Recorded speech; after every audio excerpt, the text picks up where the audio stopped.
On the morning of the 27th of May, 1942, an Italian armored division came rolling across the flat Libyan desert toward a patch of empty ground, expecting to be finished with it before lunch. The place had no walls, no hill, almost nothing on the surface to fight for. It was a remote desert crossroads with a few dried-up wells and the crumbled remains of an old fort, in the middle of a vast, featureless waste. The Italians of the Ariete Division had been told the position was held by a small enemy force, and that they would overrun it quickly. One of their officers, captured afterward, is said to have admitted they had been promised they would take it in a quarter of an hour. Instead, the tanks drove into a minefield. Hidden explosives tore the tracks off the leading vehicles, and as the Italian armor bunched up and slowed, dug-in French 75mm guns opened fire across open sights and began knocking the tanks apart one after another. The attack that was supposed to take 15 minutes was thrown back with over 30 tanks lost, and the men who held that empty patch of desert had barely begun to fight. They would hold it for 16 days. The place was called Bir Hakeim, and the men defending it were the Free French, the soldiers of a country that had been beaten and occupied 2 years earlier, and that most of the world had quietly written off as finished. Facing them was Erwin Rommel, the Desert Fox, at the height of his powers, with the better part of an army at his command. This is the story of how a few thousand men on a bare stretch of sand held off that army for over 2 weeks, why holding that useless-looking crossroads mattered far more than the ground itself, and how, on this spot, a defeated nation began to become an army again. To understand why Bir Hakeim mattered, you have to understand the strange defensive line it anchored. By the spring of 1942, the war in North Africa had been surging back and forth across the Libyan and Egyptian desert for 2 years, a war of movement between the British Eighth Army and the German and Italian forces of Rommel's Panzer Army Africa. The prize at the end of it was Egypt, the Suez Canal, and the route to the Middle East's oil.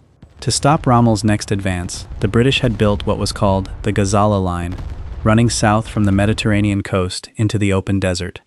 But the Gazala Line was not a continuous wall of trenches like the battlefields of the previous war. The desert was too vast for that. Instead, it was a series of fortified strongpoints called boxes, each one a self-contained defensive position ringed by minefields and barbed wire, strung out across roughly 40 miles of desert with gaps between them. The idea was that the boxes would break up and channel any attack, and the box at the very southern end of the line, the one that anchored the whole position and guarded against Rommel simply swinging around the bottom of it, was Bir Hakeim. That is exactly what Rommel intended to do. Rather than batter his way through the line head-on, he planned to send his fast-moving armor in a great sweep around the southern end, past Bir Hakeim, and come up behind the whole British position from the rear. When his offensive opened on the 26th of May, that is what he did. His panzers and his Italian armor swung wide around the desert flank. The German tanks brushed aside or overran the British and Indian units caught out in the open desert to the south, and by the second day, Rommel's armor was deep behind the Gazala Line. But the box at Bir Hakeim did not move, and it did not fall. That put Bir Hakeim, the southern anchor, directly in the path of the enemy's whole mobile force, and left the men holding it isolated, out on their own at the far end of the line, with an army pouring around them. The first direct blow against the box came on the 27th of May, delivered by the Italian Ariete Armored Division, and it set the tone for everything that followed. The Ariete came on confidently, expecting the sort of quick success the Axis had grown used to in the desert. Instead, its tanks drove straight into the French minefields. As the leading vehicles were crippled and the attack lost momentum, the dug-in French 75mm guns fired into the stalled armor at close range, and the assault was shattered, with dozens of Italian tanks knocked out for nothing gained. It was the first proof of what the French had built, and the first sign to the Axis that this particular box was not going to be brushed aside. Around Bir Hakeim, meanwhile, the other units caught in Rommel's flanking sweep fared far worse. British and Indian brigades out in the open desert to the south and east were overrun or forced into headlong retreat by the German armor. An Indian motor brigade was effectively destroyed. The mobile forces that were supposed to guard the southern flank were scattered or pulled back toward the north. Within a day, the map around Bir Hakeim had been swept nearly clean of friendly troops. The Free French box was left standing almost alone in a sea of enemy, the one fixed point in the southern desert that had not moved and had not broken, with Rommel's army now free to concentrate against it whenever it chose. The men in that box were unlike almost any other force in the British Desert Army, and to understand their stand, you have to understand what they were carrying with them into it. They were the Free French. In 1940, France had been crushed by the German invasion in a matter of weeks and had surrendered and been occupied, a national humiliation that stunned the world. But not all Frenchmen accepted the defeat. A general named Charles de Gaulle had escaped to Britain and called on the French to keep fighting, and around him had gathered a force of exiles, colonial soldiers, and volunteers who refused to give up, the Free French. By 1942 they were desperate, above almost everything else, for a chance to prove that France could still fight, that the collapse of 1940 was not the whole story. Bir Hakeim would be that chance. The brigade holding the box was commanded by Brigadier General Marie-Pierre Koenig, a tough, experienced colonial and foreign legion officer, a decorated veteran of the previous war, and the force under him was one of the most extraordinary mixtures of men in the entire war. At its core was the 13th Demi-Brigade of the French Foreign Legion, led by a legendary figure, a Georgian prince named Dmitry Amalakvari, who had fled the Russian Revolution as a boy and made the Legion his home and his country. There were French naval infantrymen who still wore their red palm sailors' caps in the desert. There were colonial soldiers from across France's African empire, men from Senegal and Equatorial Africa fighting for a France many of them had never seen. There were men from the Pacific Islands, from Tahiti and New Caledonia, who had crossed the world to join the cause. And laying and clearing the minefields around the position were volunteers of a Jewish engineer unit recruited from Mandate Palestine, men fighting the Nazi regime for reasons that could not have been more personal. It was a genuinely global force, gathered from the wreckage of a fallen empire and a scattered cause, holding one patch of desert together. What united this improbable mixture was that every one of them had chosen to be there. None of them had to fight. The foreign legionnaires could have sat the war out. The colonial troops had not been conscripted into this. The Jewish volunteers from Palestine had crossed into the British army of their own will. These were men who had looked at the collapse of France and the spread of Nazi power and decided, individually, to keep fighting anyway. That shared choice gave the garrison of Bir Hakeim a kind of stubbornness that ordinary orders cannot produce. And the position itself was, in truth, barely a fort at all. When the French had arrived earlier in the spring, Bir Hakeim was little more than a name on the map, a set of dry wells and old ruins on flat ground. What made it a fortress was the months of brutal labor the French put into it. They had laid tens of thousands of mines in dense belts around the position. They had dug an intricate network of trenches and gun pits and command posts down into the hard desert floor, so that from a distance there was almost nothing to see and almost nothing to hit. They had sighted their artillery with interlocking fields of fire, so that any attacker crossing the minefields would be caught in a crossfire of shells. They had turned a bare crossroads into a hedgehog of mines and buried guns. It was not a castle, it was a killing ground they had built out of empty desert, and Rommel's men were about to walk into it. After the Ariete Division's armor was thrown back on the 27th of May, Bir Hakeim became a problem that Rommel could not ignore, and the reason is the heart of why the battle mattered. Rommel's grand sweep around the southern flank had run into trouble. His armor had pushed deep behind the British line, but the British had not collapsed the way he expected, and his forces became tangled in a grinding battle in an area that came to be called the Cauldron, fighting hard just to survive against British counterattacks. Early in the offensive, his tanks had also run into an unpleasant surprise: the new American-built Grant tanks in British service, whose powerful 75mm guns could hit harder and farther than the Germans had anticipated. Rommel's bold plan had not delivered the quick, clean victory he wanted. It had turned into a slugging match, and all the while, his supply lines, the lifeblood of any desert army, had to run through the desert near Bir Hakeim. Fuel, ammunition, water, and food for his whole mobile force had to come up around the southern flank, right past the box that the Free French were still holding. As long as Bir Hakeim held, it sat like a stone in Rommel's throat. It threatened his supply routes. It denied him free use of the southern desert. It kept a garrison of the enemy fighting in his rear at the exact moment he could least afford loose ends. Rommel needed it gone, quickly, and he grew increasingly furious that it would not fall. He turned serious force onto it: the German 90th Light Division, the Italian Trieste Division, artillery, and above all the dive bombers of the Luftwaffe. Ground attacks came in against the box day after day, probing for a weak point, and day after day they were stopped in the minefields and the interlocking fire of the buried guns. Rommel eventually took a personal hand in the reduction of the position, unable to believe that a single reinforced brigade could go on defying his army. And still it held. Rommel himself would later write that, seldom in all his fighting in Africa was he given such a hard struggle as at Bir Hakeim. For roughly 2 weeks, the Free French endured a siege that grew more punishing by the day, and the way they held is a study in what disciplined, dug-in troops can absorb. The most relentless weapon against them was from the air.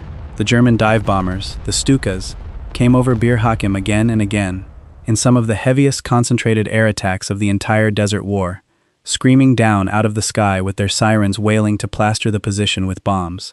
Wave after wave came over, day after day, hundreds of sorties in all, until the sky over the box seemed never to be empty of aircraft. On the ground, the German and Italian artillery pounded the position around the clock, and infantry assaults came in against the minefields and the buried guns, only to be shot to pieces and thrown back. The French had built their defenses well and dug in deep, so that even the ferocious bombing often struck empty sand between the scattered, hidden positions. Time after time the attackers came, and time after time the defenders held. Slowly the ring around the box tightened, the enemy pushing in closer, the space the French held shrinking, the shelling growing more accurate as the range closed. But holding came at a terrible and mounting cost, and the worst of it was not the enemy, it was thirst.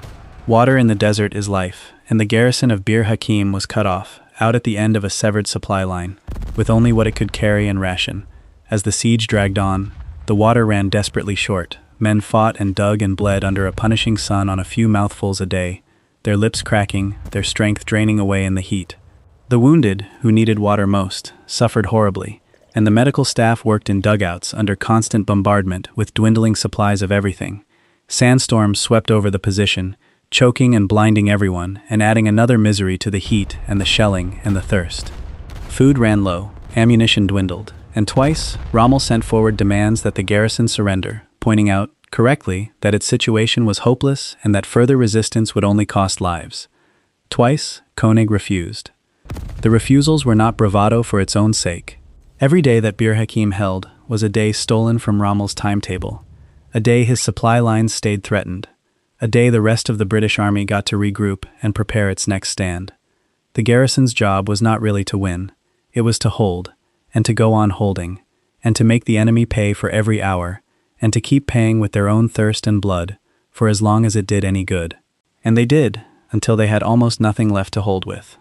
By the 10th of June, Bir Hakeim had reached the end of what it could do. The water was nearly gone. The ammunition was down to the last rounds, so scarce that the final reserves were being counted out and distributed. The position had held for over 2 weeks, far longer than anyone had asked or expected, and it had done its work. Now the only thing left was to get the men out before they were annihilated, because there was no line to break through to and no relief force fighting its way in. Bir Hakeim was on its own, and it had been on its own the whole time. The British command, recognizing that the box had bought all the time it possibly could, and that holding it to the last man would simply mean losing the entire garrison for nothing, gave Koenig permission to break out. But breaking out of Bir Hakeim was almost as dangerous as staying. The position was surrounded by the enemy on the outside, and by the French army's own dense minefields on the inside. To escape, the garrison would have to pass through its own minefields in the dark, and then through the ring of German and Italian forces beyond. Rommel, for his part, was so wary of the French minefields that he had held off from simply crashing through with tanks, and he expected the position to fall the next day. He did not expect the French to try to walk out through their own mines in the middle of the night. That is exactly what they did. On the night of the 10th into the 11th of June, the Free French attempted one of the most difficult maneuvers in warfare, a breakout under fire, in darkness, through minefields, and it produced both discipline and chaos in equal measure. As night fell, French engineers began quietly clearing a narrow gap through the minefield on the western side of the position, lifting mines by hand in the dark.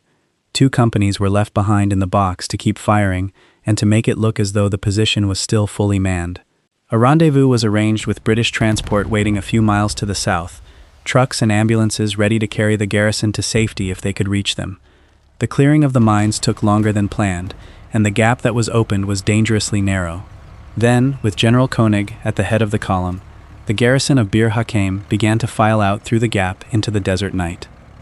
Koenig's own car was driven by one of the most remarkable figures of the whole battle, an Englishwoman named Susan Travers.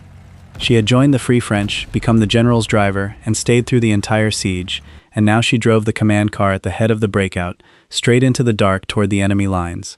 For a while the column moved in silence and order, the legion, the sailors, the African troops, and the rest filing out through the gap undetected. Then a French vehicle struck a mine, and the explosion gave the game away. The Germans realized the garrison was escaping, lit the whole area with parachute flares, and brought down a storm of shell fire and machine gun fire on the escaping column. In an instant, the orderly files dissolved into a wild, every man for himself dash through the enemy lines. Mines exploded under vehicles. Tracer fire streaked across the desert. The neat military column broke into small groups and individuals, all racing northeast through the German and Italian positions, toward the safety of the waiting British trucks.